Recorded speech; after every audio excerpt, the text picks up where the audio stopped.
Naunsyame ang tangkang panloloob ng isang grupo sa dalawang bangko sa Imus, Cavite.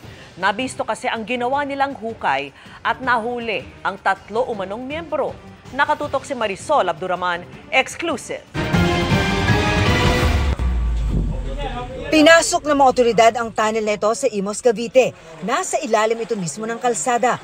Natsyempohan ng mga nagpapatrolyang mga taga-barangay na lumabas mula rito ang 3 lalaki na kanilang inaresto. Nagtalunan po doon, ma'am. Kaya po nila nasita.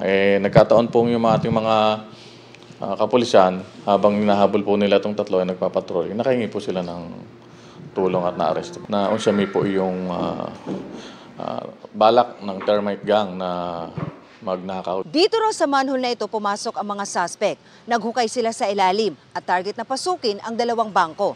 Sa tingin ng mga pulis, nasa 14 na metro na ang layo ng kanilang nabutas. Na-recover ng mga pulis sa hinukay na tunnel ang mga gamit ng grupo, gaya ng hydraulic jack. Sige lang, diretso lang. Base po doon sa haba nga po ng hukay na 14 meters is more or less mga 2 to 3 days po na lang tinarbaho po ito, ma'am. May posibilidad po, ma'am, na may nauna ng team nila na naghukay doon. Then ito pong ating nahuli, ito na lang po yung sigurong team na mismong papasok na po doon sa bangko, ma'am. Sa pagsusuri ng River Ranger, 15 metro lang ang layo ng butas mula sa isang bangko. Nasa 40 metro naman ang layo nito sa isa pang bangko.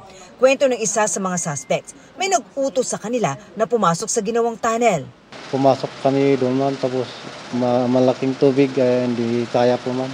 Maliligaw po kami, ma'am, kung papasok kami sa maliliit na butas, hindi namin kaya, ma'am. Kaya doon kami sa malaking butas. Dahil dyan, umahon daw sila. Dito na sila natsyempohan na nagpapatrolya ang mga taga-barangay. Saan kayo nahuli, sir? Sa kalsada, ma'am.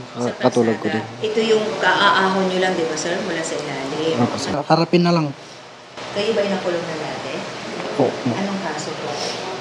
Ganito din. Patuloy ang pagtugis sa iba pa nilang kasama.